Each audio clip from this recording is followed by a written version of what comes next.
Assalamualaikum warahmatullahi wabarakatuh. Alhamdulillahi rabbil alamin. Hamdan katsiran thayyiban mubarakan fih. Hamdan yuafi ni'amahu wa yukafi mazidah. Ya Rabbana lakal hamdu kama yanbaghi li jalali wajhikal karim wa 'azimi sultanik. Asyhadu an la ilaha illallah wahdahu la syarika lah wa asyhadu anna Muhammadan 'abduhu wa rasuluhu la nabiyya ba'dah. Allahumma shalli ala Muhammad wa ala ali Muhammad kama shallaita ala Ibrahim wa ala ali Ibrahim wa barik ala Muhammad wa ala ali Muhammad innaka Hamidum Majid. Alhamdulillahi rabbil alamin. Segala puji hanya milik Allah Subhanahu wa taala. Pada pagi hari ini alhamdulillah kita bersyukur kepada Allah Subhanahu wa taala bahwa kenikmatan yang kita terima dari Allah Subhanahu wa taala pada pagi hari ini yang kita terima mulai kita bangun sampai nanti tidur lagi dan bangun lagi, kita tidak bisa menghitung jumlah nikmat yang telah diberikan kepada Allah kepada kita semua. Pada pagi ini alhamdulillah, alhamdulillahilladzi ahyana ba'dama amatana wa ilaihin nusyur. Allah telah menghidupkan kita kembali setelah kita pada malam hari tadi kita diwafatkan. Ini adalah syukur yang harus selalu kita sampaikan kepada Allah Subhanahu wa taala di setiap saat. Semoga ibadah-ibadah yang telah kita lakukan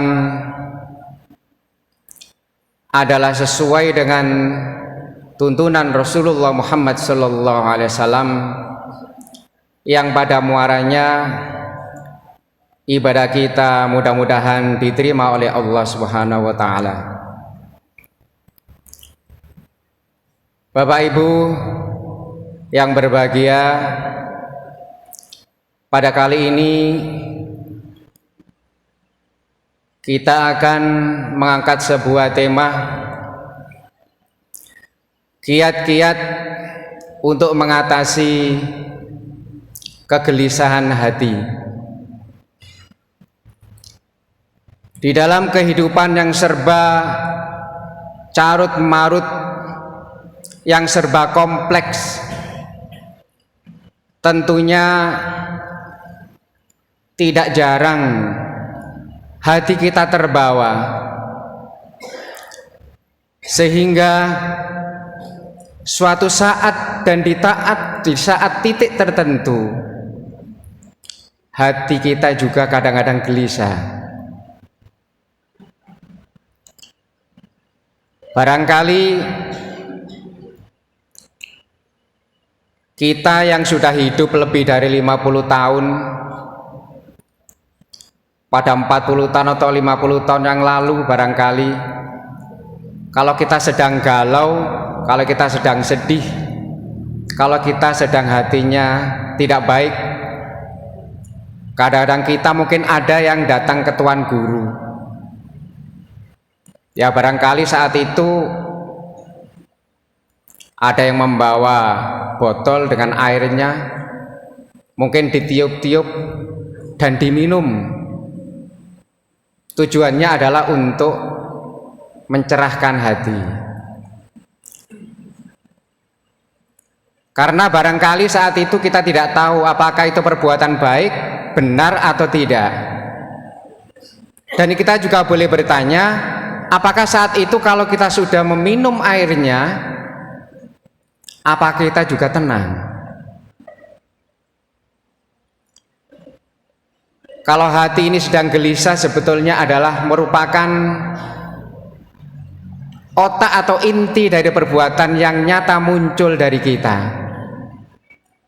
Pada saat kita gelisah, mungkin ibadah kita kurang tenang.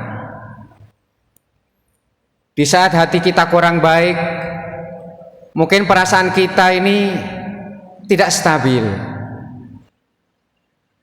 Tapi sebenarnya jauh sebelumnya Islam sudah memberikan tips-tips atau cara untuk mengatasi hati kita yang gelisah. Alhamdulillah pada pagi hari ini kita yang berada di majelis ini adalah salah satu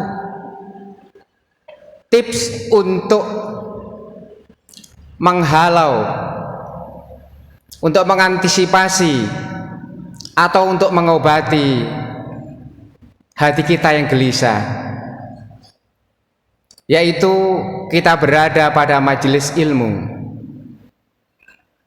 Jadi yang pertama untuk mengatasi kegelisahan itu, sering-seringlah kita berada pada majelis ilmu. Ya tentunya mohon maaf, majelis ilmu yang kita tahu di luar-luar sana banyak sekali ragam dan coraknya. Tapi sebenarnya Allah sudah memberikan garis, sudah memberikan perintah bahwa fungsi majelis ilmu adalah untuk mencerahkan, untuk lebih memahami kita terhadap ajaran-ajaran Islam dan kehidupan kita, yaitu kehidupan yang nantinya akan dipertanggungjawabkan di akhirat kelak. Ya tentunya banyak juga mubalek-mubalek yang menyampaikan tausiahnya. Kadang kita juga bisa menilai sekian persen itu hanya untuk senda gurau. Apakah nggak boleh? Boleh. Tapi kalau udah kelewatan itu juga sesuatu yang tidak disukai Allah. Dari awal sampai akhir banyak gurau, banyak ketawa. Jadi majelis yang kita datang ini adalah majelis yang sangat mulia, yang di sini adalah bahwa Rasulullah SAW dalam suatu sabdanya,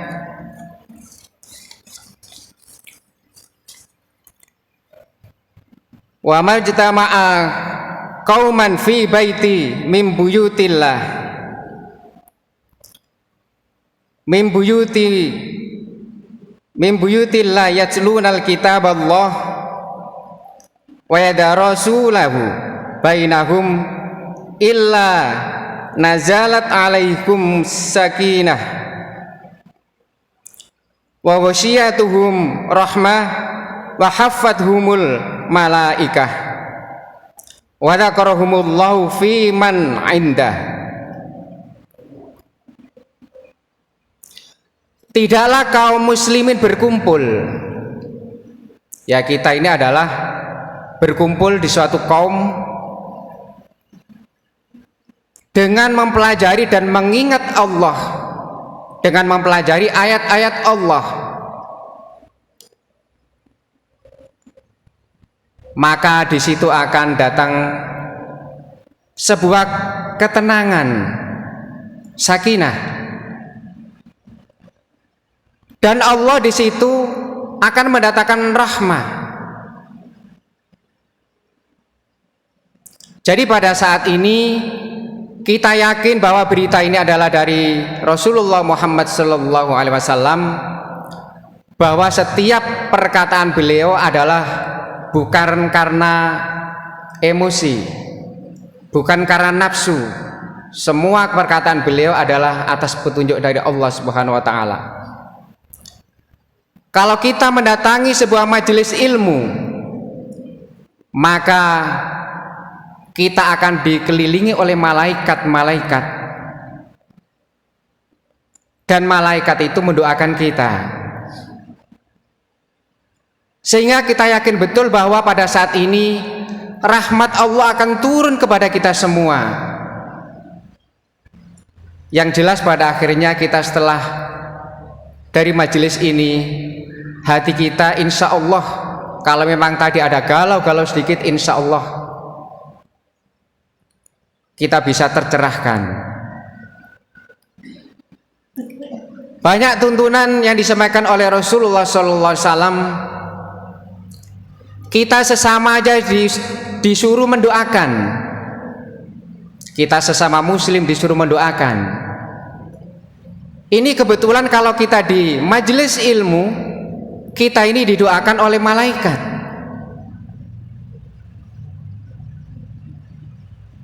Dalam riwayat yang lain juga, apabila imam mengatakan ghairil maghdubi alaihim waladdallin, amin.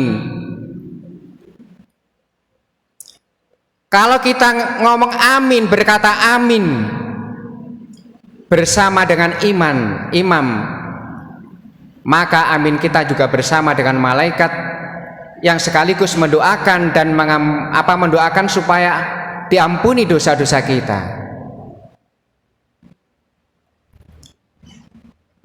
Jadi Bapak Ibu sekalian, kita jangan sampai kita enggan untuk mendatangi majelis ilmu, dan kalau perlu jangan memilih-milih dulu. Boleh kita membandingkan. Kebetulan di sini remaja pun tidak ada. Ya, ini barangkali yang sudah pernah saya katakan bahwa tanda-tanda akhir zaman, majelis diisi oleh orang-orang yang sudah tua. Remajanya kalau nggak salah di kafe-kafe sampai larut malam, jadi nggak sempat.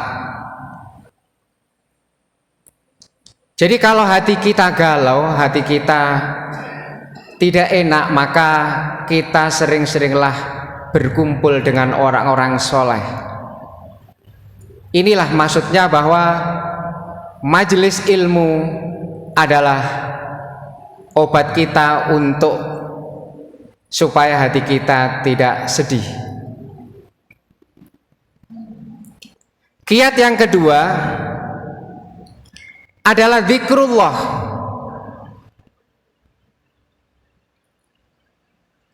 Jelas di dalam Al-Quran disebutkan, a'udzu billahi minasyaitonir rajim, bismillahirrahmanirrahim, alladzina amanu wa tatma'innu qulubuhum bidzikrillah, alla bidzikrillah tatma'unul qulub, yaitu orang-orang yang beriman dan hati mereka menjadi tentram dengan mengingat Allah. Ingatlah, hanya dengan mengingat Allah lah hati kita menjadi tentram. Quran surat Ar-Ra'd ayat 28. Jadi Allah sudah memberikan garis, sudah memberikan tuntunan bahwa kalau hati kita sedang tidak baik-baik, hati kita sedih, maka obatnya adalah kita mendekat diri kepada Allah. Kita berzikir. Ya, tentunya zikir-zikir yang memang disunahkan oleh Rasulullah Muhammad SAW. Kadang-kadang kita zikir, kita tidak tahu asalnya. Yang penting ditanya untuk apa. Nah, ini kadang-kadang kita salah. Kalau kita ingin menjalankan perintah Allah, sami'na wa ata'na, kita dengarkan dan kita laksanakan. Perkara yang lain kita dapat itu adalah bonus. Tapi kalau kita membaca sesuatu Tapi sebelum kita membaca sudah ada embel-embelnya, itu adalah untuk ini, untuk itu, maka bisa dipastikan bahwa itu adalah amalan yang sudah jelas tidak ikhlas. Jelas tidak ikhlas. Ya umpamanya bacalah ini supaya ini, sudahlah nggak usah itu. Allah tahu sendiri kebutuhan kita karena Allah adalah yang menciptakan kita. Kalau nggak salah saya pernah baca buku, kalau nggak salah hubungannya dengan hati dan penyakit yang dikarang oleh sebuah ustadz, yaitu yang membahas masalah pengobatan yang dilakukan oleh Ustadz Danu. Setiap penyakit dihubungkan dengan hati kita. Apakah benar? Insya Allah benar. Karena ada dalil yang sangat terkenal bahwa di dalam diri kita itu ada segumpal darah. Kalau darahnya itu baik, maka baiklah semua. Kalau segumpal darah itu jelek, maka jeleklah semua. Apa itu? Hati katanya. Karena hati adalah otak. Karena hati adalah pemprogram kita, maka hati itulah yang harus kita jaga selalu. Makanya kalau hati kita gelisah, kita cari sendiri. Mohon maaf Bapak Ibu, saya di sini bukan menggurui, kita saling mengingatkan.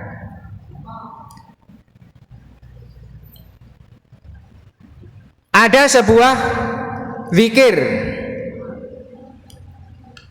yang menurut tuntunan Rasulullah Muhammad SAW yang diambil dari Bukhari Muslim,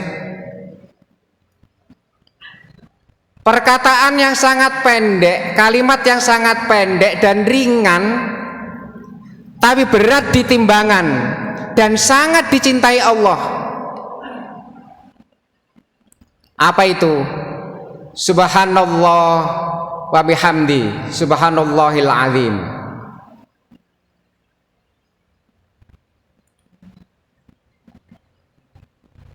Ada juga yang dikatakan bahwa zikir yang paling afdol adalah la ilaha illallah.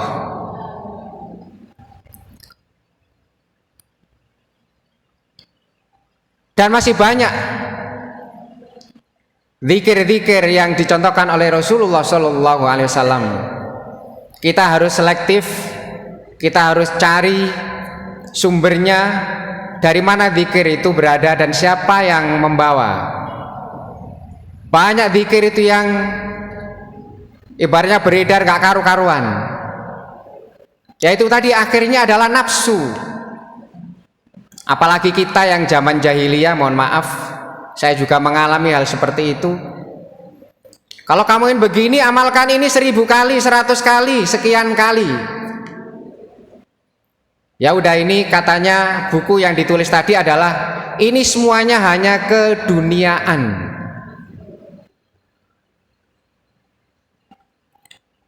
Apa yang harus kita lakukan? Ya lillahi ta'ala.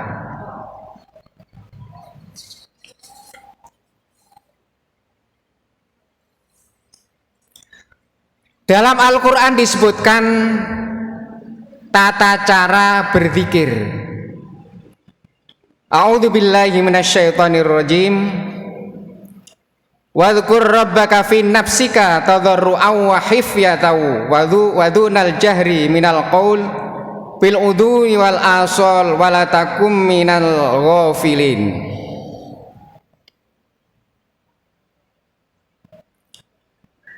Dan ingatlah dan menyebutlah nama Allah dengan di dalam hatimu.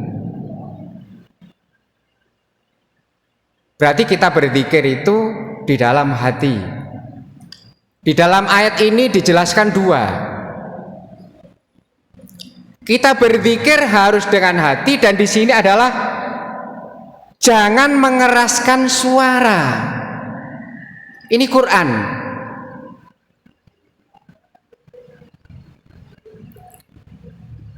Ya barangkali tadi karena termotivasi dengan hal-hal yang lain, maka kebenarannya sebenarnya kita tahu akhirnya tertutupi. Ya kita berzikir karena ada sesuatu maksud, akhirnya hal yang mestinya baik maka tertutupi. Padahal Rasulullah SAW mengatakan bahwa diterimanya amal syaratnya ada dua. Yang pertama adalah ikhlas, yang kedua adalah ittiba. Amalan kita ini memang kita nggak tahu diterima atau tidak, tapi Rasulullah memberikan rambu-rambu bahwa amalan kita yang bisa diterima apabila memenuhi syarat. Yang pertama harus ikhlas, yaitu amalan kita adalah 100% karena Allah. Dan yang kedua adalah dicontohkan oleh Nabi kita, baik itu bacaannya, baik itu tata caranya. Bacaannya mungkin sama, tapi tata caranya tidak pernah dilakukan oleh Rasulullah. Berarti ini tidak 100% iktiba. Makanya pada suatu saat katanya nanti di akhirat ya ada umat yang merasa amalannya banyak, ternyata setelah dihitung itu tekor. Mengapa demikian? Ya ini amalnya banyak tapi tidak diseleksi.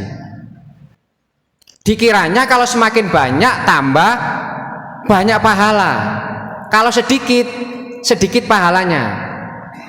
Makanya nggak jarang, mohon maaf, orang di luar sana menyebut Muhammadiyah itu kurang berdoa. Habis sholat aja diam aja. Mohon maaf Bapak Ibu, saya pada waktu kecil di kampung saya, ya memang di kampung saya adalah kampungnya NU. Ada sebuah kampung desa di sana yang memang mulai kecil saya sudah tempatnya orang Muhammadiyah. Tapi banyak kalangan di sana katanya jangan sholat di sana. Habis sholat itu nggak ada yang berkata apa-apa, diam semua katanya. Nah ini tanda-tanda ketidaktahuan. Padahal kalau kita berdoa, kita berzikir, ada orang yang masih sholat, sholatnya wajib, zikirnya untuk diri kita. Berarti kita mengganggu orang, hukumnya adalah malah berdosa. Apakah nggak boleh Pak zikir dilakukan dengan cara keras? Boleh, tapi dengan catatan bahwa sama dengan hukumnya ini Bapak Ibu. Sholat duha boleh nggak berjamaah? Boleh, tapi tidak boleh terus menerus. Boleh dilakukan pada saat untuk pembelajaran di sekolah atau madrasah. Jadi fungsinya adalah untuk pembelajaran. Bapak Ibu yang dirahmati Allah. Kemudian tip yang ketiga adalah kita meninggalkan perbuatan maksiat. Perbuatan maksiat adalah perbuatan yang disenangi oleh syaitan. Perbuatan maksiat adalah perbuatan sia-sia. Perbuatan maksiat kita barangkali mengalami semua, apalagi Bapak Ibu yang pernah menjadi pejabat. Walaupun saya pernah jadi kepala madrasah barangkali, itu pun juga disebut dengan pejabat. Ya, walaupun pangkatnya kuasa pengguna anggaran satker gitu. Pada saat itu kita menyusun anggaran, kita memakai anggaran, kita mempertanggungjawabkan anggaran. Kita mesti tahu hati kita. Pada saat yang kita susun, pada saat kita belanjakan, pada saat kita pertanggungjawabkan tidak sesuai dengan aturan, maka hati kita mesti gelisah. Karena hati kita gelisah itu adalah tanda-tanda bahwa hati kita itu tidak sedang baik-baik saja. Karena hati kita itu gelisah berarti hati kita sakit. Karena sakit kita harus obati. Obatinya dengan apa? Kalau hati yang sakit adalah dengan istighfar. Berarti hati yang sakit adalah hati yang dosa. Ada sebuah riwayat bahwa setan itu lebih suka menggoda kepada orang yang jelek hatinya daripada bid'ah katanya.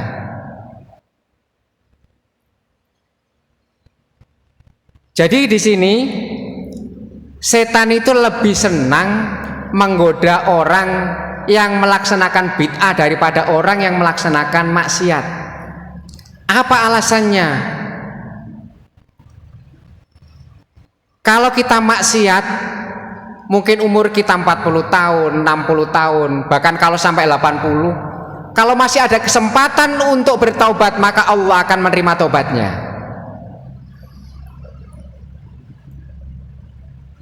Tapi kalau yang menambah-nambah yang bukan merupakan ajaran yang harus kita lakukan, yaitu bid'ah, itu biasanya kita merasa paling benar, kita merasa paling hebat, orang lain semua salah, sehingga kita lakukan padahal kita tidak sadar bahwa itu tidak ada tuntunannya, sehingga mencari dalil. Yang penting kan baik.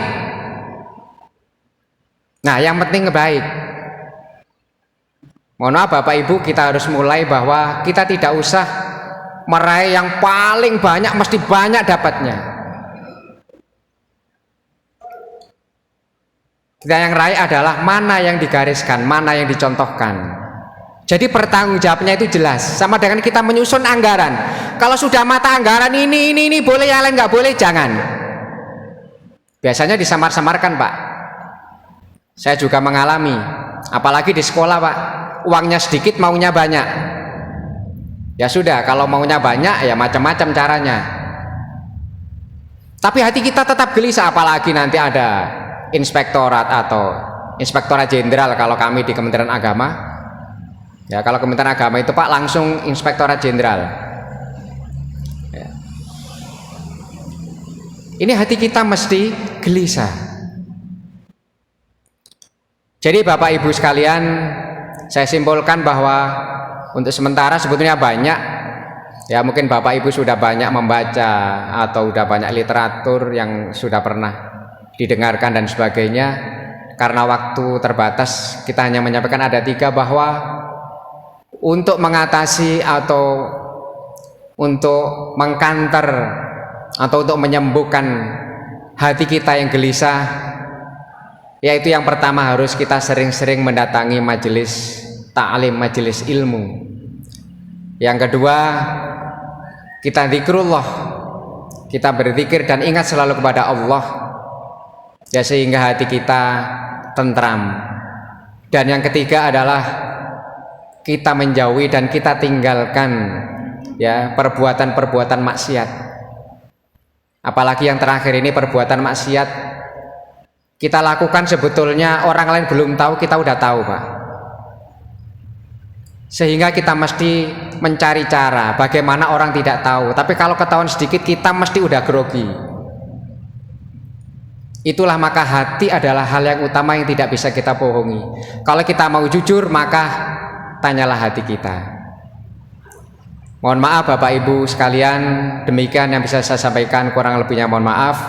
Mudah-mudahan kita semua selalu mendapatkan petunjuk Allah, kita diampuni segala dosanya, diterima amal-amal baik kita, dan diampuni segala yang pernah kita lakukan, baik kita sebelum tahu maupun setelah kita tahu. Akhirul kalam, assalamualaikum warahmatullahi wabarakatuh.